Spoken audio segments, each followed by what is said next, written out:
Good morning. Our speaker today is Wioletta Czaja. She's from the Hormel Institute down in Austin, Minnesota. Wioletta received her BS and MS from the Skodaska University in Poland, her PhD from the University of Idaho, and then she did postdoctoral work at Washington State University in Pullman, Washington, and has been an associate research scientist at the University of Georgia. And now she's at the Hormel Institute, which I'm sure you all know is part of University of Minnesota, is located down in Austin. So Wioletta, welcome to Minnesota and the role of ATP-dependent Chromatin Remodelers in the repair of carcinogen-induced DNA damage. Thank you so much for the introduction. It's a great pleasure to be here. It's a beautiful state. I really enjoy the summer. We're not gonna talk about winter. It's too early yet. So I'm very happy to be a member of the Masonic Cancer Center. It's a true honor. And I really appreciate this opportunity today to talk a little bit about my research. So it's a new lab, but we are very excited about the work that we do and the future potential this work might have towards addressing different areas of cancer research. And today I'm going to focus on the chromatin that plays a role on chromatin remodeling in the repair of carcinogen-induced DNA damage. But before we go into the details of that, I'd like to give you just a very high level overview of my lab and some of the tools that we are using. So we are using a variety of different complementary approaches in molecular biology, biochemistry, cell biology, and more recently in genomics. And we're trying to use it in a very complementary and integrative way. The overall goal is to try to uncover new mechanisms involved in mutagenesis and carcinogenesis, with the long-term goal to advance cancer prevention, treatment, and also contribute to areas of personalized medicine. Those are the topics that I feel like I am very motivated to contribute to a variety of cancer research areas. And hopefully with your help, with help of my collaborators, we can accomplish many great things. So this is the outline for today's talk. I'm gonna start from like a very basic introduction about the DNA damage and repair and how it relates to genome instability in cancer. And then I will talk about two main projects that we are currently working on in my lab. One is focusing on the basic excision repair pathway. This is a fundamental pathway that protects stability of our genome and prevents cancer. And I will talk more how chromatin might be, we have some evidence showing that chromatin regulates this important pathway. And this part of the talk will kind of provide a more context for the need to develop new tools and new methods, enabling to look at the DNA repair in a genome-wide fashion, at high resolution and genome-wide fashion. And this second part of the talk, I will focus on a development of new methodology, ADA-SMART. This method is leveraging PacBio smart sequencing with the goal to detect and map DNA modifications in a genome-wide fashion. So DNA in our cells is constantly damaged from different chemicals and factors that are found in our external environment.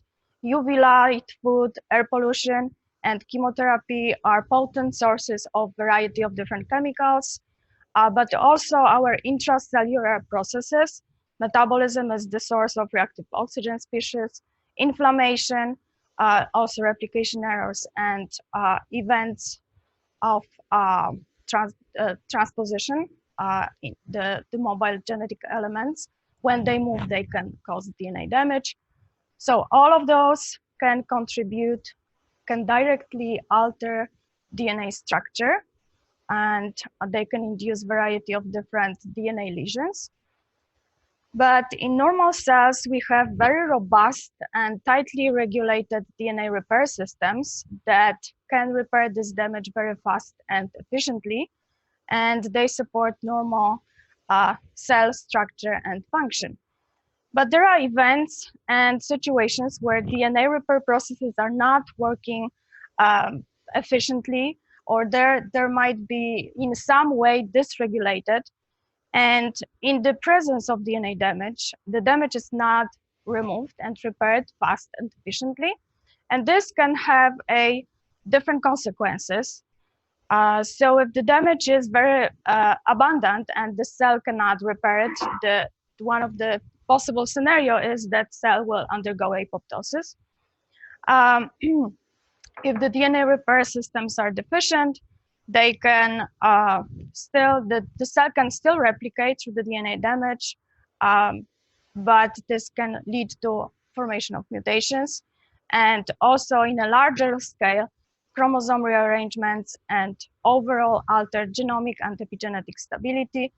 And we all are aware that those events like mutations and chromosome rearrangements, those are the driving forces of cancer. So genome instability, mutations and chromosome rearrangements is found in most 90% of cancers. It's a major hallmark of cancer. This figure shows different hallmarks of cancer. Genome instability and mutation is here.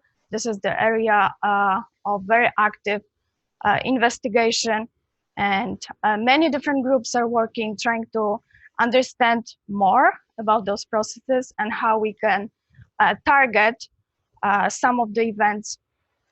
So we selectively kill target cancer cell and leave the normal cell unaffected. So my research is focusing on trying to understand how DNA repair is regulated in vivo in the context of chromatin. So in living cells, in the nucleus, DNA is not naked.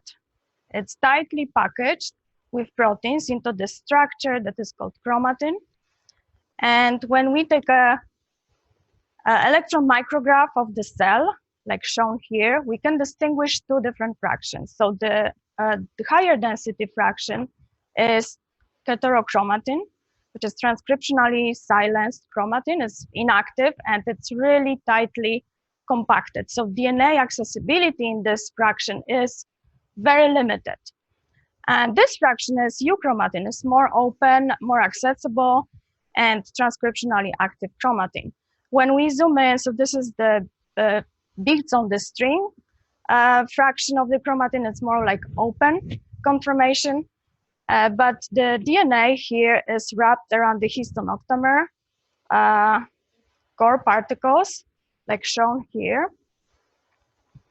And even at this very basic level of chromatin organization, some structures or some components of the DNA, if they are damaged, they may not be accessible to DNA repair proteins, because in order for the DNA repair proteins to repair damaged DNA efficiently and fast, they need direct access. They need direct access to naked DNA. They have to bind the damage, and then the whole process can be regulated in a very efficient way. So here we have like two instances where damaged DNA is not readily available and accessible, because those lesions are facing the octamer, so they may not be accessible to the DNA repair proteins. They may not be even visible to DNA repair proteins. So how do we deal with this packaging paradox that is inside the cells?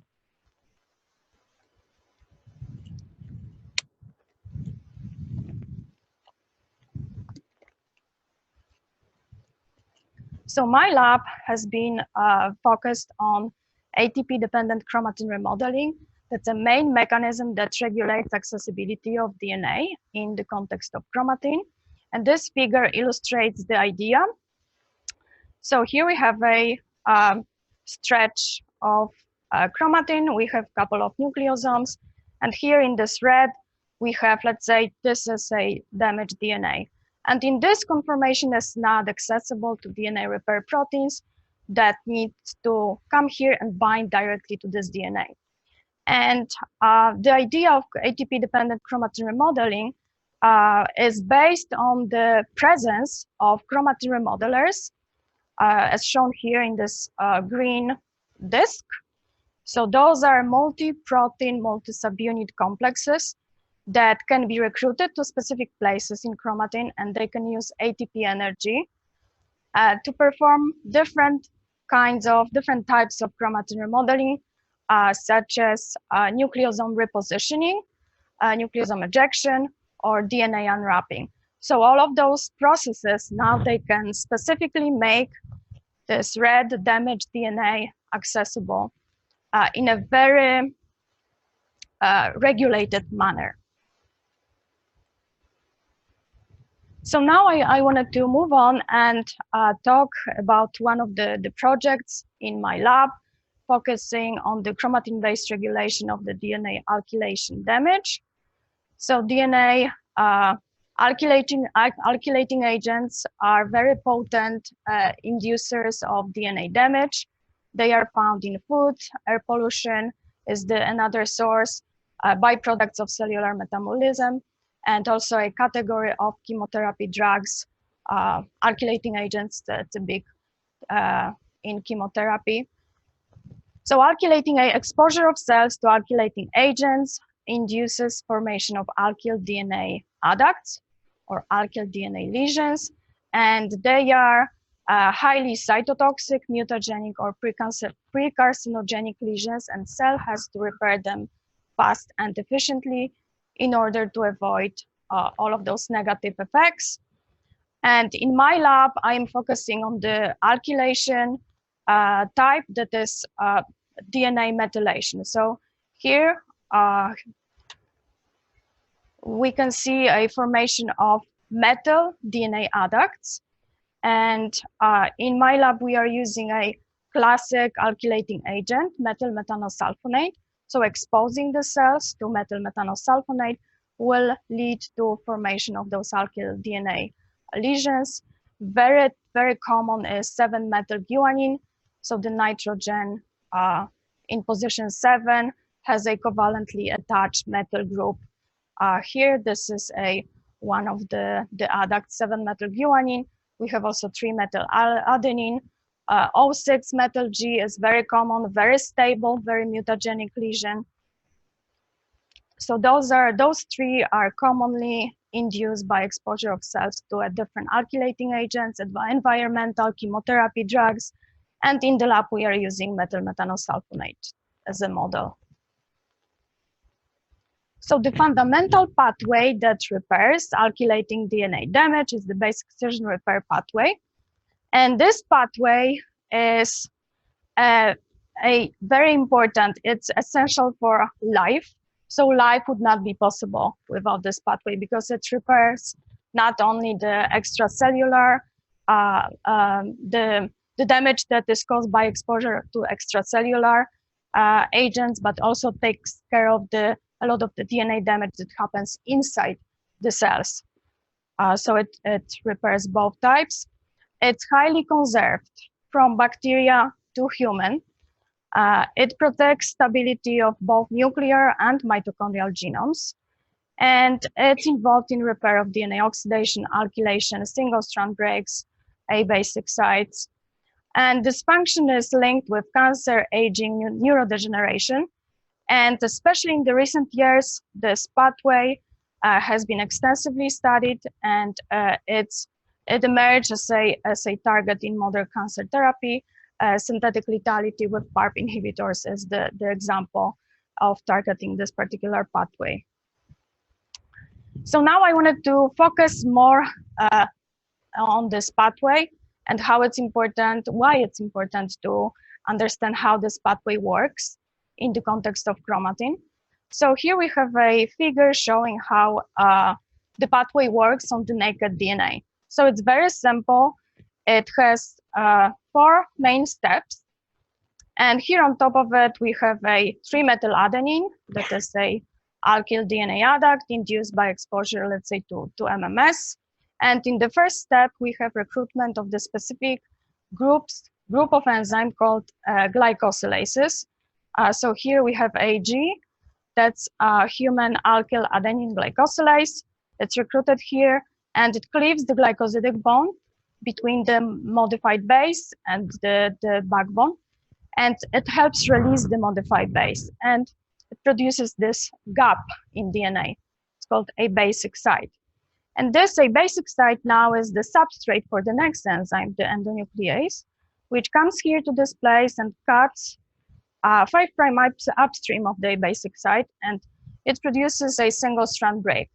So here, this step and this step is very critical for the cell because both abasic sites and single strand breaks are highly cytotoxic intermediates.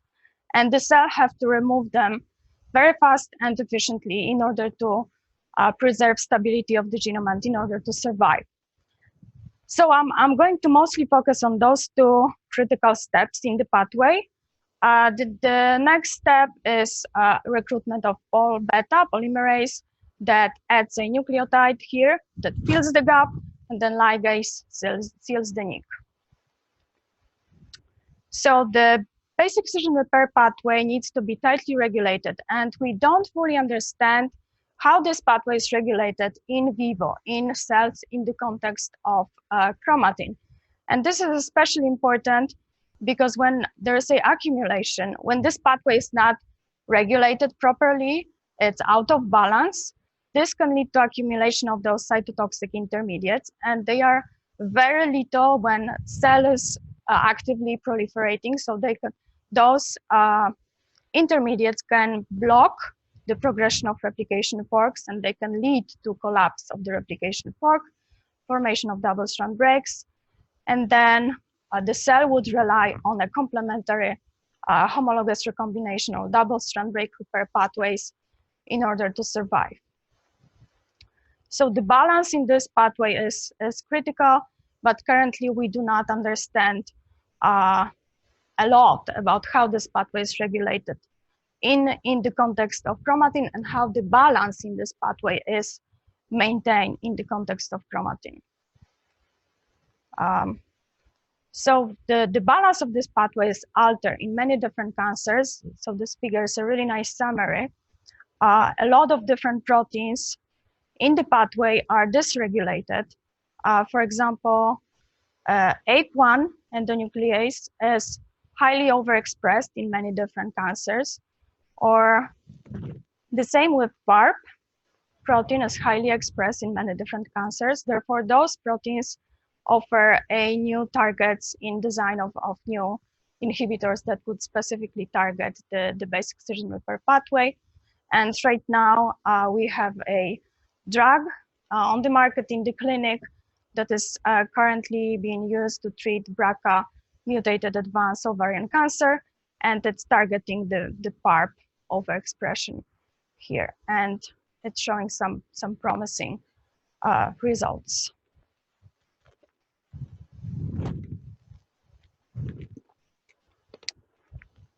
So the key questions that we are asking in our lab is how basic excision repair of alkylation DNA damage is regulated into the context of chromatin, and is ATP-dependent chromatin remodeling involved in regulation of the pathway in promoting basic excision repair. So we decided to use a yeast cells as a simple model organism to get some preliminary ideas about those questions. And the reason for that is that yeast, this simple unicellular organism, has eukaryotic chromatin. So the chromatin structure is conserved, very similar to chromatin structure in higher eukaryotes. And also it has very robust basic excision repair.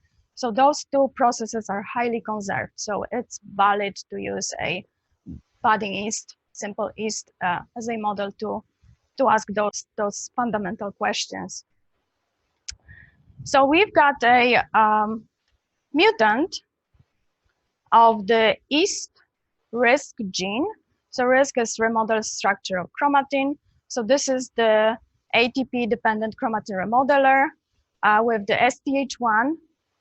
That's a ATPase catalytic subunit, and we have also additional accessory subunits. This remodeler is absolutely essential to support life of the yeast cell, and it's also has some transcriptional role. It's a transcriptional regulator because it regulates DNA accessibility, so it's obvious. And it also has a role in double-strand breaks and nucleotide excision repair. Those are different pathways that also are involved in DNA repair, but it hasn't been known whether it might play a role in base excision repair. And in our cells, we have a orthologue of this remodeler. It's called SWI-SNP. And recently it has been, so the SWI-SNP remodeler in human cells is a tumor suppressor. So it's involved in suppressing many different pathways that are involved in cancer. So using the yeast cell, using the mutant, we use two different systems. One to decrease the level of the STH1, the catalytic subunit transcript level, and also the protein level. So we use two different systems to deplete the remodeler from the yeast cells. So here, this one is based on the tetracycline-induced transcriptional inhibition, and this one, Degron, is based on the temperature-induced protein degradation. So here we have a loss of transcription, and here we have a loss of protein. So when we created this knockdown mutant in the yeast cells, then we decided to test the sensitivity of the mutant to a alkylating agent, MMS. So what you can see here, both the wild type and the mutant can grow on the increasing doses of the drug, and this is a permissive temperature.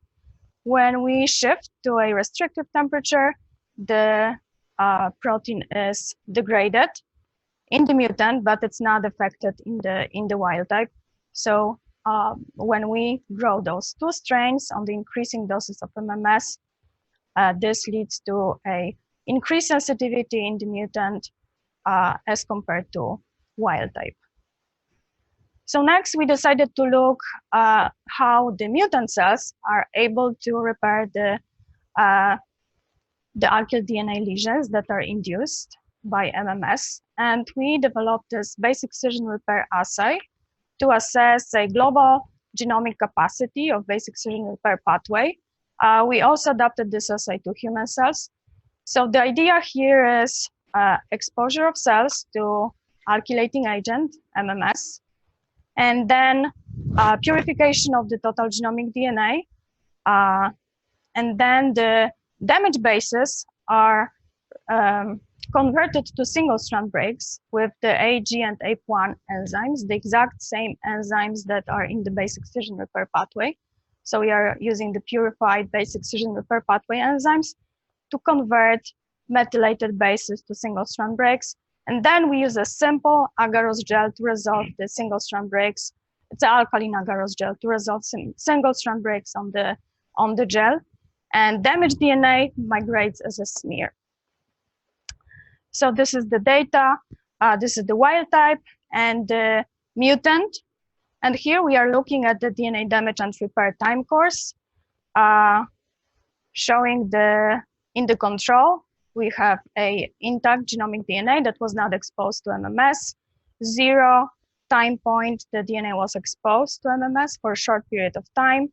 And then 1 to 3 hours, the repair time course, the DNA damaging agent was removed and cells were allowed to repair for 1 to 3 hours. And when we compare the rate of the repair between the wild type and the mutant, it's obvious, it's even visible on the gel, that the mutant is highly deficient. in the repair of the MMS-induced damage. So we can quantify this gel, presented as a percentage of the damage, percentage of repair over time, and the mutant is highly deficient. We also, so this was a low resolution global assessment of base excision repair.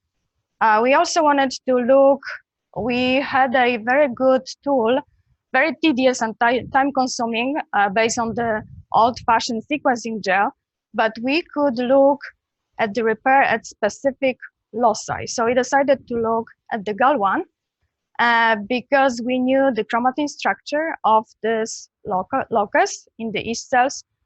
We decided to look at this particular region where we have 3 positioned nucleosomes, and we used a high-resolution gene-specific DNA repair assay. I'm not going to talk about the details, but we saw a dramatic difference between the mutant and the wild type. So for the wild type, to repair the damage from this locus, it took less than 2 hours. And this plot has combined wild type and the mutant. So all of those red data points are for the mutant, and mutant is highly deficient in the repair of the MMS-induced lesions from this particular locus.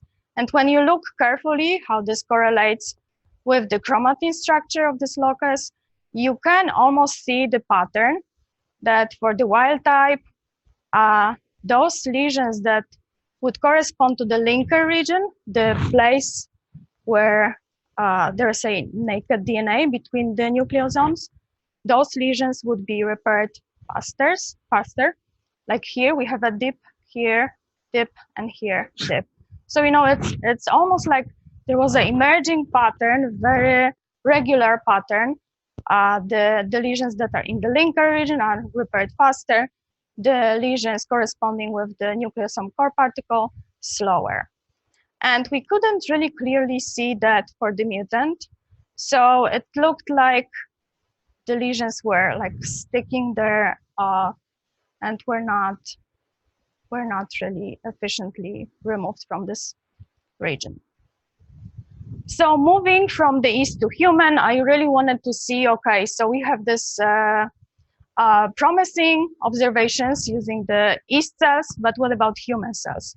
So the yeast remodeler, so this figure shows that the yeast risk remodeler and human BAF or SWI/SNF remodeler, they have various conserved composition of the basic subunits.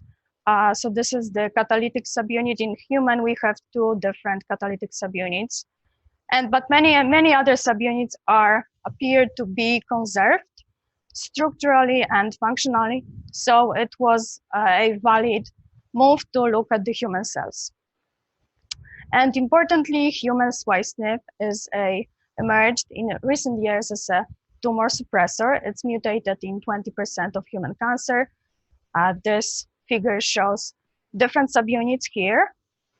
SMARCA4 is this catalytic subunit here, and different cancers.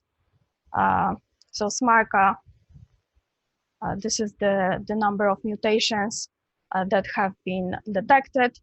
SMARCA4 is mutated in ovarian.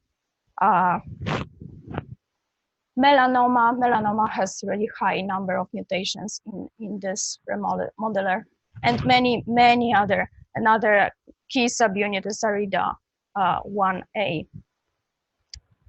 Like gastric cancer has more than 6 mutations in this subunit. It's very interesting.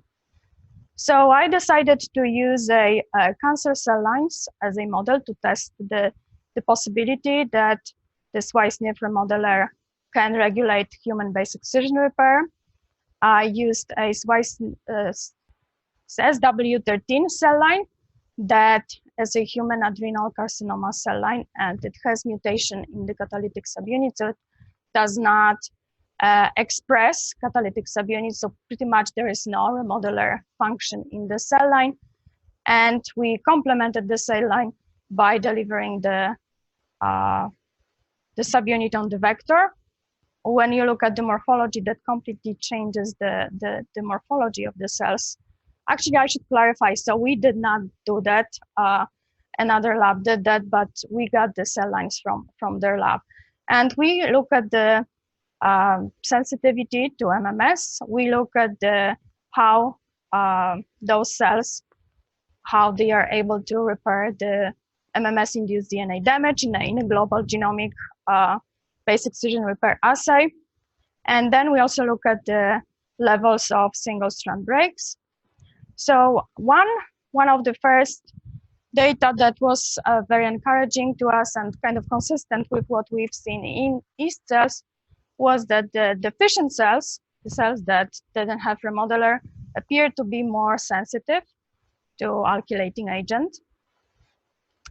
And we'll also look at the rate of the repair in the DNA damage and repair time course.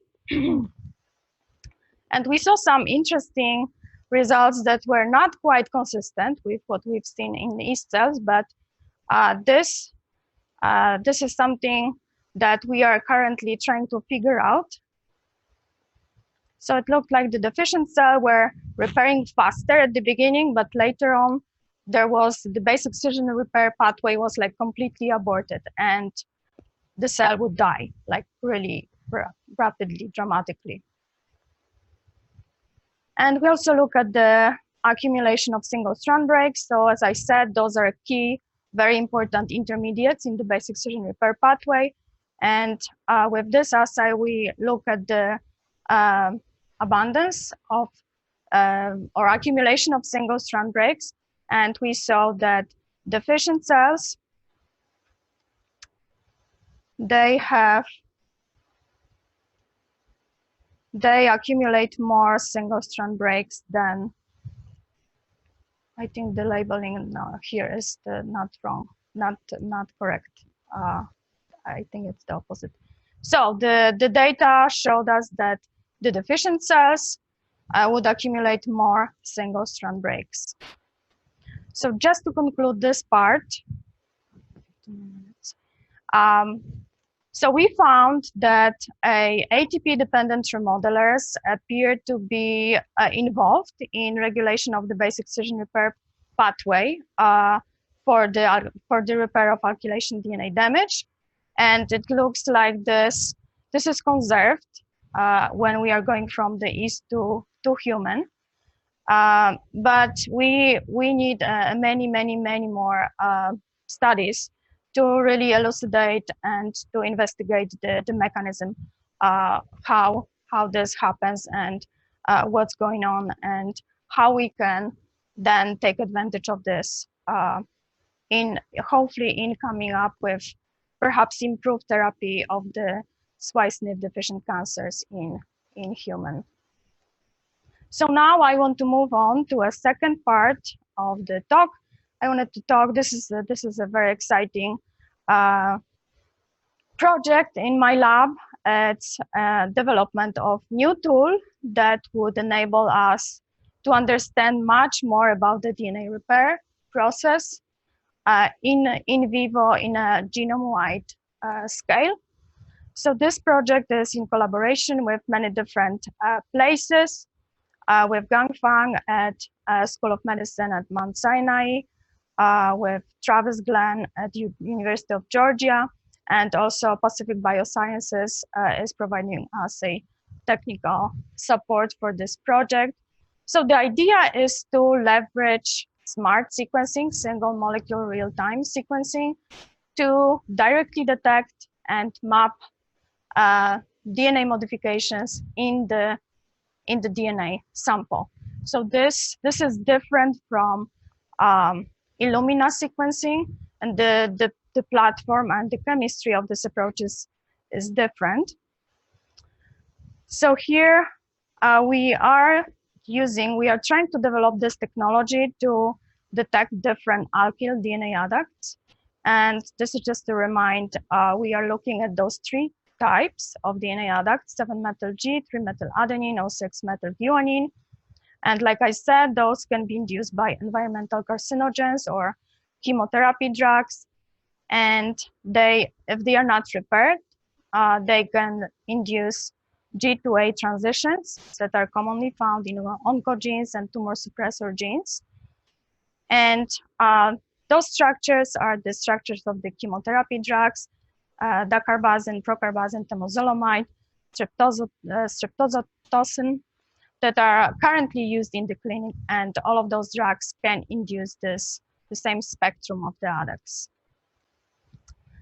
So the proof of concept was published by Pacific Biosciences back in 2011, when they were able to detect a number of different modifications in the short synthetic templates.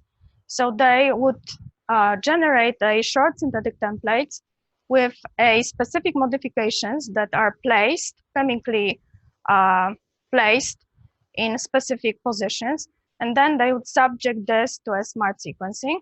And based on the differences in the polymerase kinetics, they were able to detect specifically number of different modifications. And this figure from the paper shows specific detection of O6 methyl G as the peak here and here. So the metrics that is used is called IPD ratio, or interpulse duration.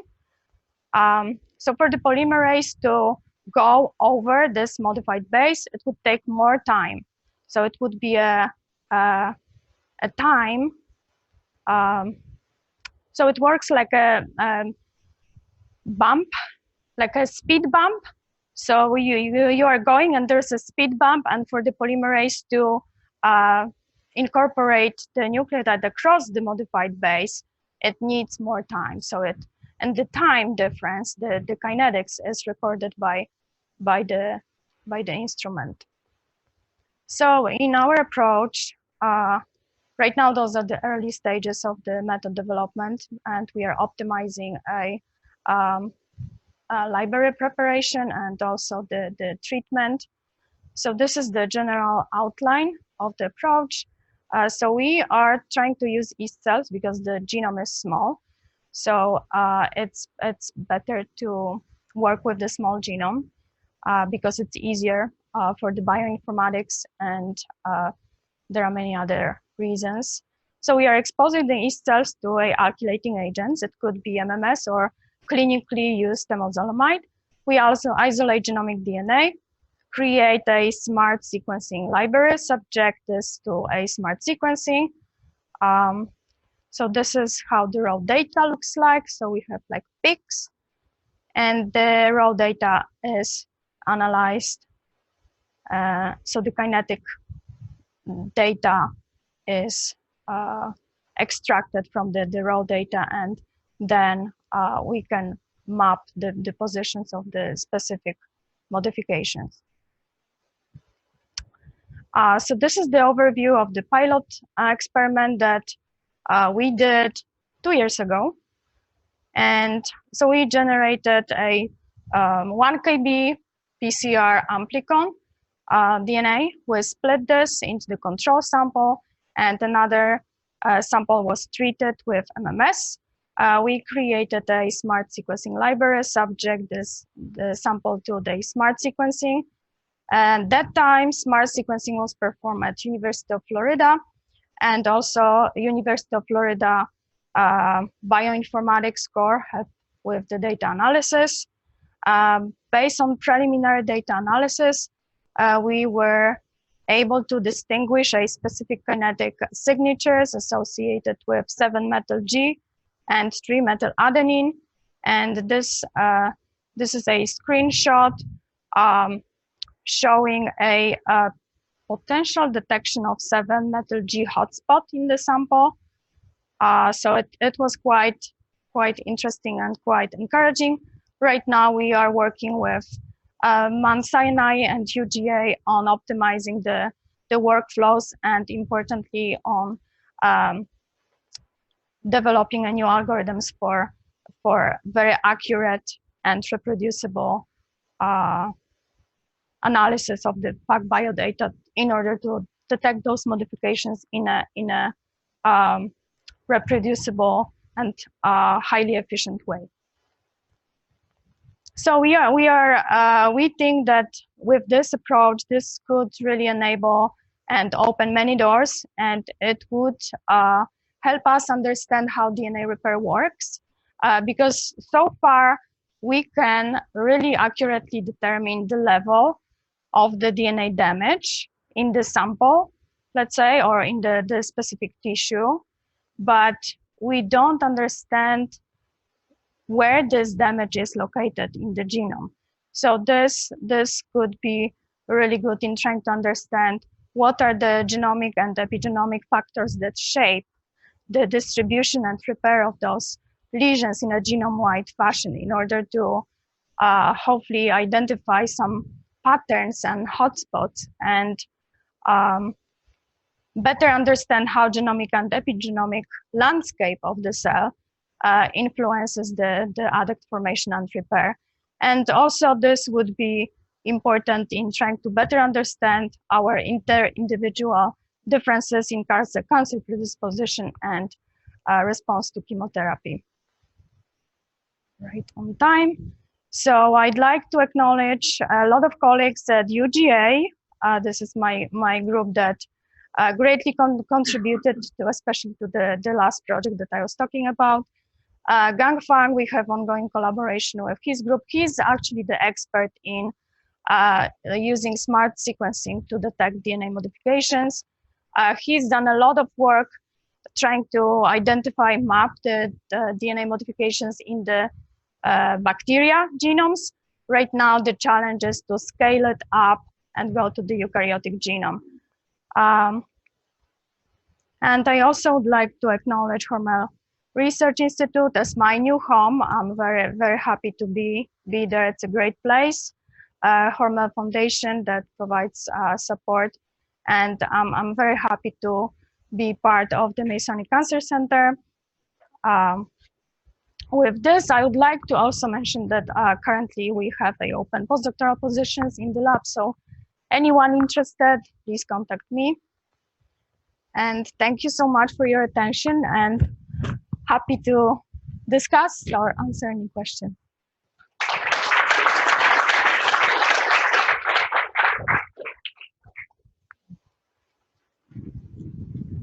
Question? Yeah.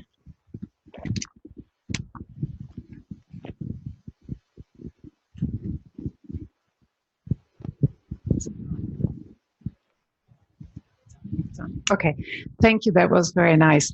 I have a question about the relationship between BER and SWI/SNF. So SWI/SNF is involved in a lot of different S-phase regulated processes. Yes. How do you have a genetic tie between the phenotypes that you see with the respective mutants, so that you can place them really into one pathway? Yes, so especially for the yeast cells, we're trying to keep a very short time frame. So we expose the cells to the alkylating agent and then remove the alkylating agent and keep them in for very short time, like 1 to 3 hours. So we observe the repair within this short time frame in order to interfere, in order to prevent from those cells from replication. Because if they would go into the replication phase, then we are dealing with some additional masking effects, and we want to be sure that we are looking at the time frame that would be for the base excision repair to happen. Yes, so for the yeast cells, we have this ability. We are still playing with the human cells, and of course we don't want to keep them or grow them too long, but yeah, so we are aware of interference from the S-phase. And is that? No, I'm just wondering, because some of the treatments will at high dosage also induce double-strand breaks, right? And even if you're outside of S-phase, then you have interference with double-strand break repair. And I'm wondering how easy it is to really dissect. To separate. Yeah. To separate. Yes. Yes. We could in the yeast cells, we could try to play with some of the inhibitors or some of the mutants of the double-strand breaks.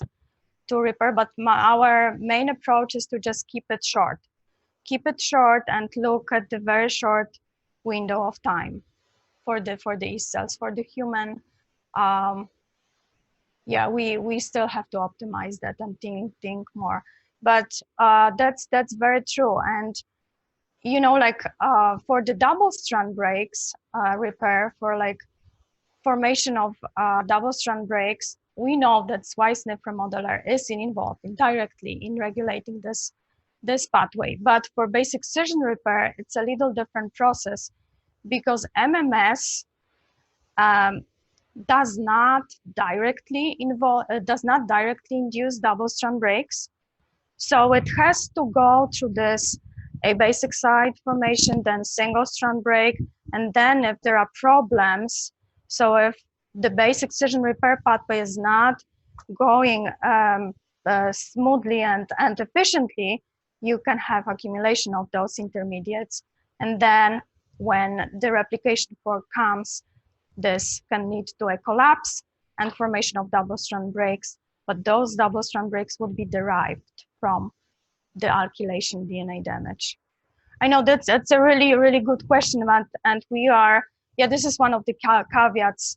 Of course, we are very aware that we need to separate those processes, make sure that we don't get masking effect or interference from one pathway or another. Yes.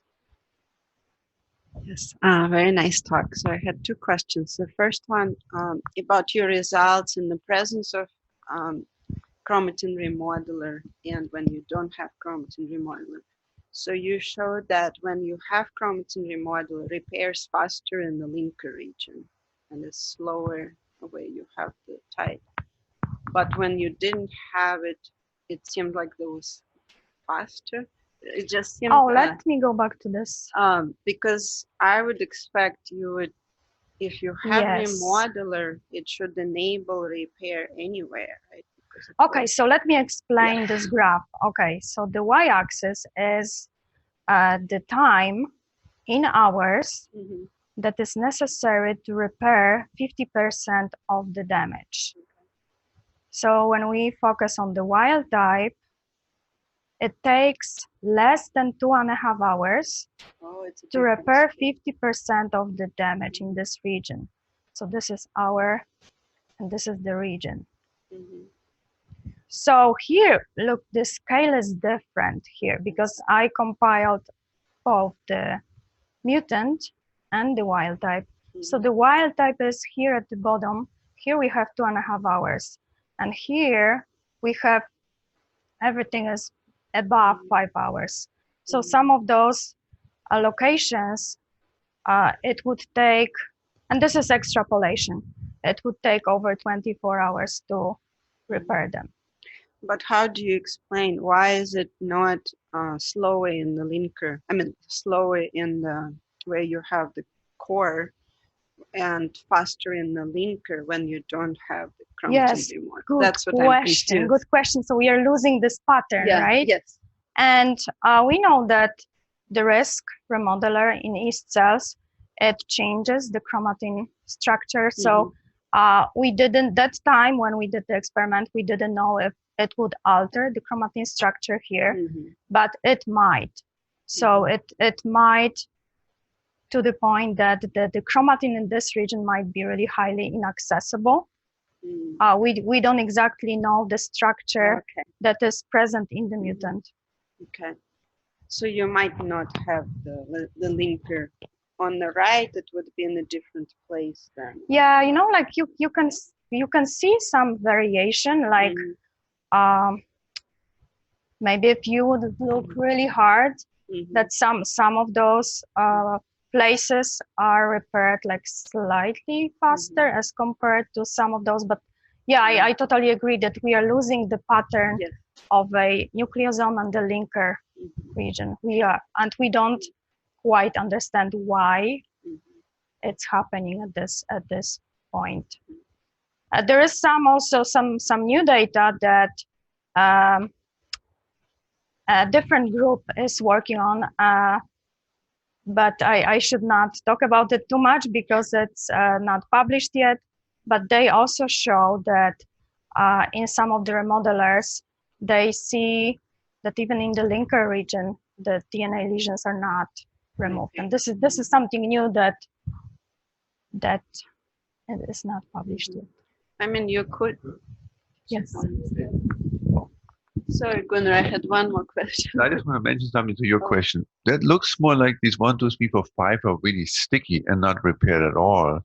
Like they're hold on by another protein, versus the other ones are repaired in 10 hours, but the 4 really just don't get repaired, despite the fact that they're in close proximity to the ones which are really fast.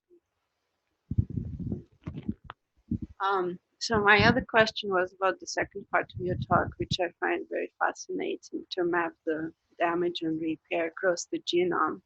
So we had conversations with Gan Fan also, and did some preliminary experiments with him. And the expression I got was that it was not like financially feasible to map this across the human genome at this time. So is there some development? When was the conversation? Oh, I don't know, a few months ago. Oh, a few months ago. Yeah. That's so because he said that, it's too expensive. So were you going to focus on one specific region, or were you going to do the entire genome? Yeah. So right now, we are doing this in steps. So I showed you some of the preliminary pilot data. So this is 1 kb long region. So we are trying to first make sure that we have a pretty good way of detecting this in a very short, let's say, amplicon DNA. And then if we have a really good algorithms, everything is reproducible, we are scaling this up to the yeast genome, which is smaller. Right. And the next step would be the human genome, if everything works. And if everything is How accurate. much would it cost to do one sample, to map damage across the human genome for one sample? Oh, so like for me, we are not there yet. Okay. So I don't even like budget for the human genome because so this project is supported by R21, and we are focusing on the smaller scale right now. And if we get the preliminary data, then we can probably apply for R01 to support the human genome phase. Other questions or comments? All right, thank you very much. Thank you.